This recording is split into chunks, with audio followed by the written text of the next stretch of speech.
बोल रहे हैं मोटर बोट की स्पीड 18 स्टिल वाटर में 1 घंटा ज़्यादा लेता है, 24 kilometre stream to return downstream to the same spot, find the speed of the steam.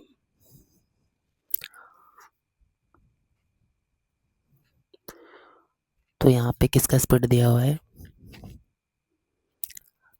मोटो को इतना किलोमीटर अप स्ट्रीम रिटर्न, तो डाउन स्ट्रीम अप स्ट्रीम का डिस्टेंस तो सेम होगा, 24 किलोमीटर है ना। ये बोल रहा है जो बोर्ड ये वी का स्पीड दिया हुआ है, ठीक है, 18 किलोमीटर पर आवर,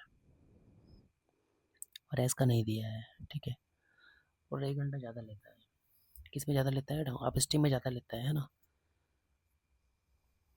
यानी कि दोनों का डिफरेंस आ जाएगा 1 घंटा का। तो डाउन स्ट्रीम का टाइम कितना हो जाएगा, 24 किलोमीटर कवर कर रहा है, V plus S minus 24 kilometre,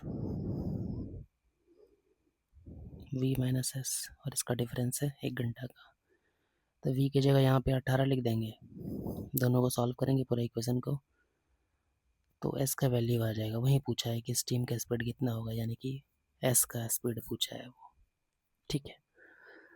आगे चलता है,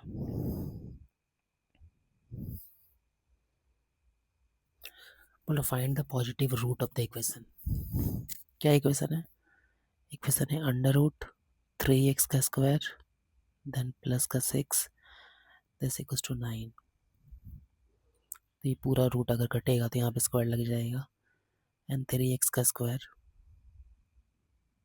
ठीक है, दिस इक्वल्स टू 81 और माइनस का 6। तो यहाँ पे कितना हो जाएगा, 3x का स्क्वायर, दिस इक्वल्स टू 81 में 6 घटाएंगे तो कितना हो जाएगा, 80 में 6 घटाते तो 74 होता है, यानी कि 75 हो जाएगा।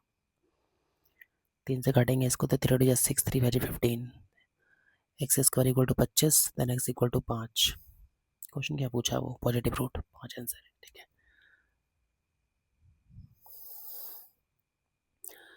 क्वेश्चन नंबर 5 करेंगे। A natural number whose which when increased by 12 is equal to 160 times of its reciprocal, find the number। एक नेचुरल नंबर है जिसको 12 से अगर बढ़ाया जाता है then is equal to 160 times of its reciprocal, find the number.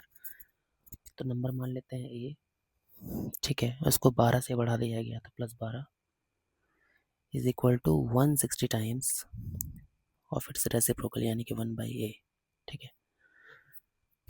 तो ये क्रॉस करेंगे ये वाला ए को ये पूरा के साथ, यहाँ पे हो जाएगा ए स्क्वायर प्लस 12 है and this equals to 160 then A square plus 12 है माइनस 160 इक्वल टू 0। इसको सॉल्व करेंगे तो ए का वैल्यू आ जाएगा, वहीं फाइंड द नंबर है पॉजिटिव नंबर, इसमें नेगेटिव भी आएगा पर पॉजिटिव वाला उठाएंगे, ठीक है ना। सॉल्व करने के बाद मैं इक्वेशन सॉल्व नहीं करवा रहा हूँ अभी, ठीक है। क्वेश्चन नंबर 6 करेंगे। बोल रहा out of two number if 3 times the bigger number is divided by smaller one we get 5 as quotient and 1 as remainder, whereas if 6 times the smaller number is divided by the, just sound okay है ना इसका, sound, हाँ sound, ठीक है। Out of the two number, एक बार red ले लीजिए, इसको बनाइए एक बार फिर बताता हूँ।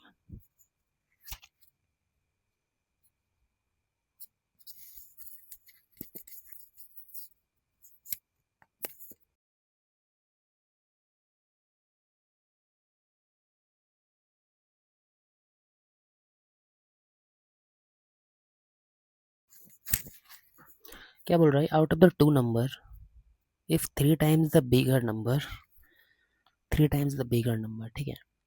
तो मान लेते हैं वो नंबर है ए, उसका 3 times तो 3a। बोल रहा है उसको डिवाइड, दो नंबर है हाँ, एक बिगर एक स्मॉलर, तो बिगर को ए मान लेते हैं, स्मॉलर को बी मान लेते हैं, ठीक है ना। और बिगर नंबर का 3 times in 3a is divided by the smaller one, यानी कि divide by B, then we get 5 as quotient, ठीक है, 5 as quotient and 1 as remainder. अच्छा इसको ना ऐसे नहीं करेंगे, ठीक है, इसको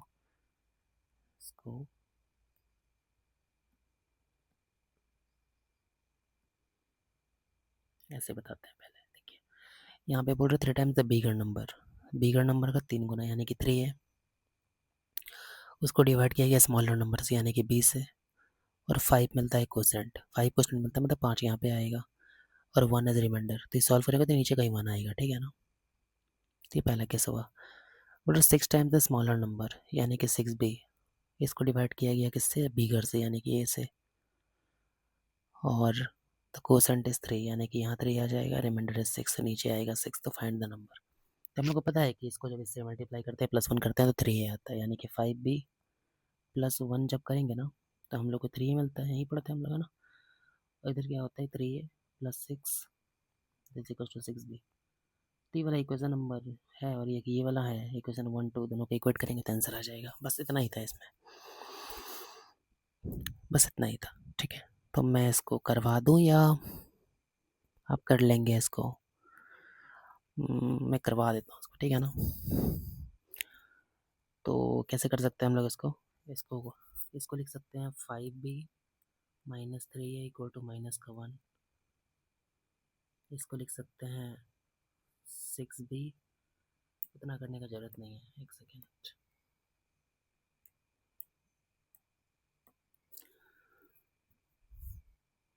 ये यहाँ पे काम कर, ये जो 3a है ना, 3a, ये 3a का वैल्यू निकालेंगे तो यहाँ पे आएगा 6b और माइनस का 6। तो ये जो 3a है ना, उसके जगह लिख सकते हैं 6b - 6, यानी कि 5b + का 1 दिस इक्वल्स टू 6b और माइनस का 6।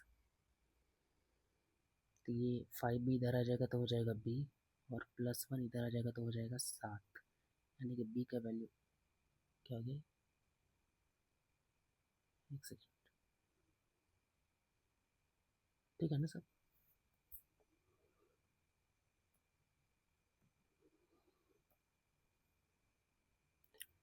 कहाँ पे थे हम लोग, यहाँ पे थे ना, ठीक है।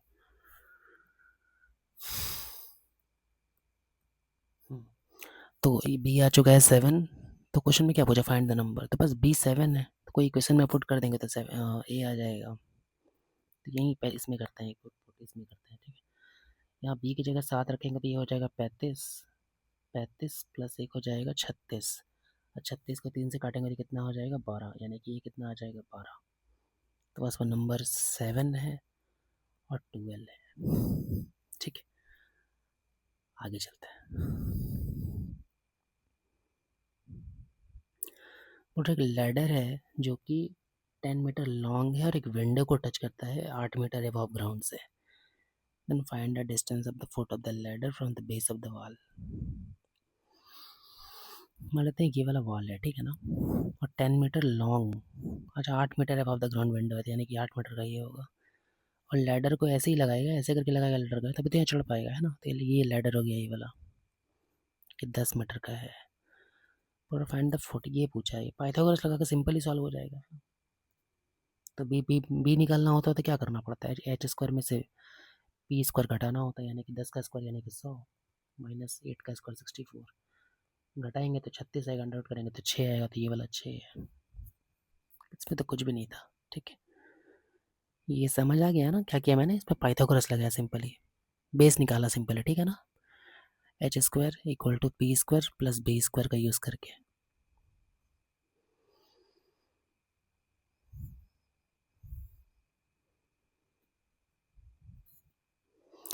बोल रहा है एन एरोप्लेन जो है leaves an airport and flies due north at a speed of 1000 km/h at the same time and the airplane leaves the same airport due west, ठीक,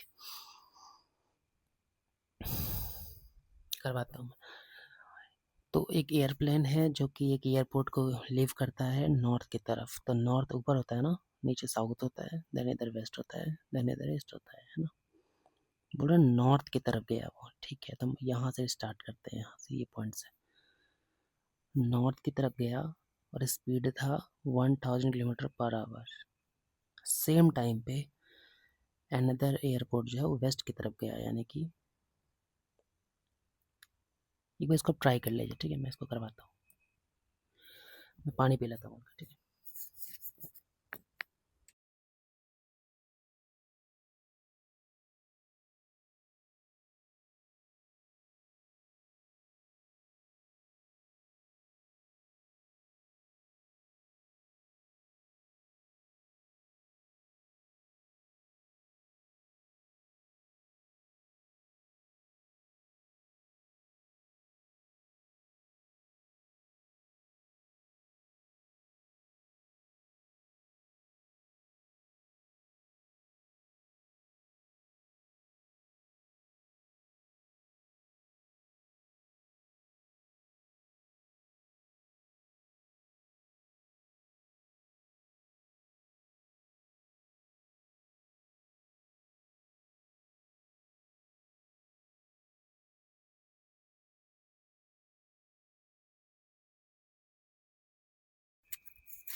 हाँ, कहाँ पे थे हम लोग? एरोप्लेन लिफ्ट एयरपोर्ट, तो किधर जा, नॉर्थ की तरफ, ये ऊपर की तरफ जा रहा था, है ना? और सेम टाइम पे अनदर एयरपोर्ट जो वेस्ट की तरफ जा रहा था, यानी कि इधर जा रहा था। अच्छा, बोल रहा बताइए कि how far apart will two planes, बोल रहा 1.5 घंटा के बाद वो लोग कहाँ, क्या होगा, कितना दूर होगा एक दूसरे से। अच्छा, तो दोनों 1.5 घंटा तक ट्रैवल किया है ये स्पीड से। जैसे पहला वाला अगर ये स्पीड से ट्रैवल करता है इस घंटा तक, तो डिस्टेंस कितना ट्रैवल होगा, स्पीड इनटू टाइम, यानी कि ये कितना होता है 1/2 यानी कि 3/2, है ना? तो इंटू 3/2 कर देंगे, 2 से काटेंगे इसको तो 500 आएगा, यानी कि 1500 किलोमीटर डिस्टेंस ट्रैवल किया है। कौन? ये 1500, यानी कि 1500 है, ठीक है, यहाँ से यहाँ तक। और इधर जो है, इधर ये है 1200 किलोमीटर स्पीड से जाता है 1.5 घंटा तक, यानी कि 1200 इंटू 3/2 कितना आ जाएगा, 1200 इंटू 3/2 600 इंटू 3 1800 आएगा, है ना? तो ये कितना आ जाएगा 1800।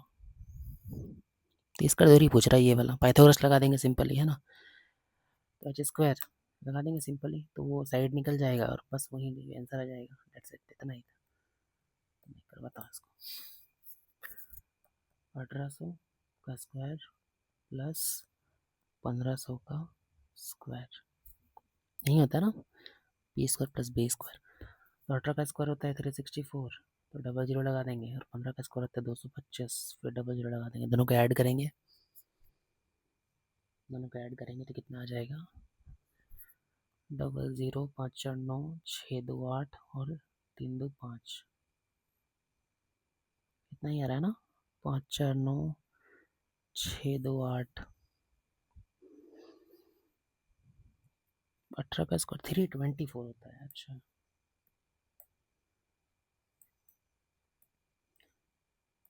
लगा ये सब कुछ एरर हो रहा है। 324, लाइट ले लिया क्या मैंने?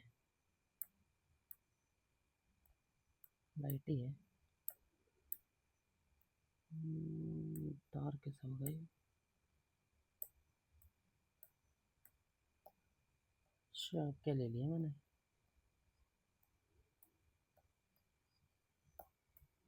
ठीक है, जो भी है। तो ये कितना आ जाएगा 324, दोनों को ऐड करेंगे तो कितना आ जाएगा 549।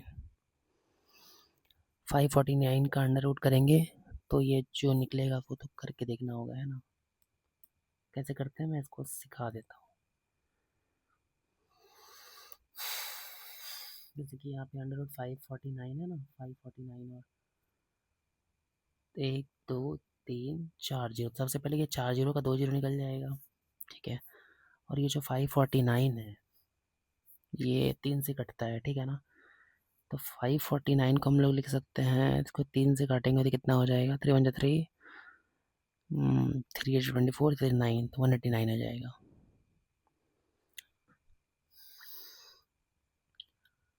इसको ओरली करें तो ये 549 जो होता है ना वो 549 जो होता है वो 61 का 9 टाइम्स होता है क्या, 54, हाँ। ये जो है ना ये 61 का 9 टाइम्स होता है, ठीक है। तो ये 9 का तो बाहर 3 निकल जाएगा, तो 300 हो गया। और यहाँ पे 61 का तो कुछ नहीं होता, यानी कि 61 हो जाएगा, यानी कि 300√61 किलोमीटर, ठीक है। इसका डिस्टेंस आ जाएगा, कितना डिस्टेंस आ जाएगा, 300√61, ठीक है। तो अच्छा, इंपॉर्टेंट क्वेश्चन था, ऐसा क्वेश्चन एग्जाम में आने के चांसेस होते हैं। एक बार इसको ट्राई कर लीजिए, फिर मैं इसको बताता हूँ। मैं कुछ देर के लिए माइक ऑफ कर रहा हूँ, ठीक है, कुछ देर के लिए ट्राई कर लीजिए।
क्या बोल रहा है? बोल रहा है natural number a is divided by 7, then the remainder is 5. And if a natural number b is divided by 7, then the remainder is 3. The remainder is r if a plus b is divided by 7. Find the value of this.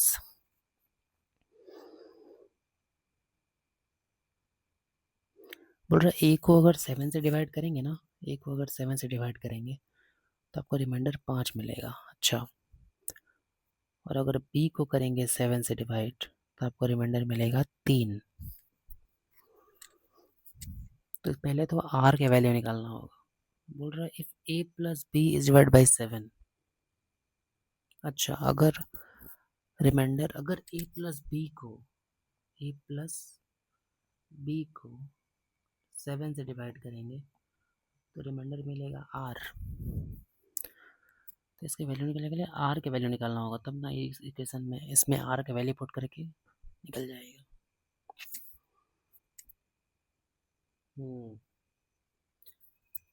कोई conceptual question नहीं है ना.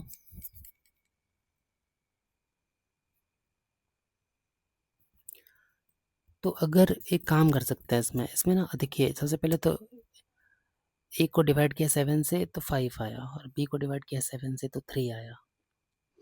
मतलब इसको ऐसे समझेंगे हम लोग कि कुछ था a, ठीक है, उसके बाद 7 से डिवाइड करने सबको 7 7 करके बांट रहा था, लेकिन एक लास्ट में एंड में 5 बच गया, ठीक है. और एक b था, उसको उस चीज़ को भी 7 7 करके सबको दे रहा था, उस केस में 3 रुपया बच गया, ठीक है. तो एक काम कर सकते हैं कि ये जो a और b टोटल था ना, ये जो b टोटल था वो a प्लस b को जो था टोटल को, ये जो रिमाइंडर बचा है, कितना रिमाइंडर बचा है? 8 बचा हुआ है. तो सबको 7 करके बांट रहा था ना वो. तो जब 7 करके सबको बांट रहा, दोनों रिमाइंडर को जोड़ देंगे और सब 7 करके बांट रहा था, तो हम लोग पास एन द एंड रिमाइंडर 1 ही तो बचेगा. समझ आया मैंने क्या किया? तो रिमाइंडर 1 ही तो बचेगा.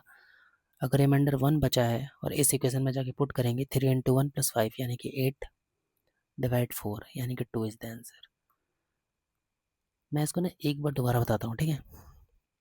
बढ़िया क्वेश्चन था. सबसे पहले कि ए कोई प्रोडक्ट था, ठीक, कोई नहीं, ए कुछ सिक्का में कुछ पैसा था, ठीक है ना, उसको बांटा जा रहा था, हर हर इंसान को 7 रुपये करके मिल रहा था. उसको जब बांटा गया तो पता चल रहा है कि 5 रुपया बच गया है. तो हर इंसान को 7 रुपये करके देना है ना, बट 5 रुपया तो बच गया. ये पहला केस है. फिर बोल रहा है कि जो एक और अमाउंट है जो कि बी है, वो 7 रुपये करके देना है, इसमें 3 रुपये बच रहा है, ठीक है. तो जो ए का टोटल पैसा था और जो बी का टोटल पैसा था उसको मैंने ऐड कर दिया और 7 से कर दिया डिवाइड. तो उस केस में क्या हो रहा है ना, 7 से डिवाइड कर दिया मैंने, मतलब कि वो पूरा पैसा को 7 करके बांटना है. तो तो 7 करके बांटना है. रिमाइंडर कितना बचा? रिमाइंडर हो रहा है 8, है ना. तो हम लोग का बांटेंगे 7 करके तो 1 रुपये बचेगा एंड द एंड, तो R1 आया, ठीक है. वहीं R1 आया तो उसमें पुट किया तो आंसर आ गया. बस इतना ही था, ठीक है. तो हम लोगों ने लगभग सारा क्वेश्चन कर लिया है. मैंने इक्वेशन नहीं कराया पूरा किसी किसी का सॉल्व, ठीक है ना. तो क्योंकि फैक्टराइजेशन का आगे इक्वेशन तो सॉल्व करने मतलब जनरल है ना, जैसे ही कैसे बनेगा सिंपली. ऐसे पहला वाला तो किसी में डिस्क्रिमिनेंट लगा था, तो जिसका फैक्टराइजेशन नहीं होता है ना उसको डिस्क्रिमिनेंट के फॉर्म से बनाया जाता है, ठीक है. तो काफ़ी इंपॉर्टेंट क्वेश्चन है ये सब, ठीक है. तो ख़त्म करते हैं इसको, ठीक है ना.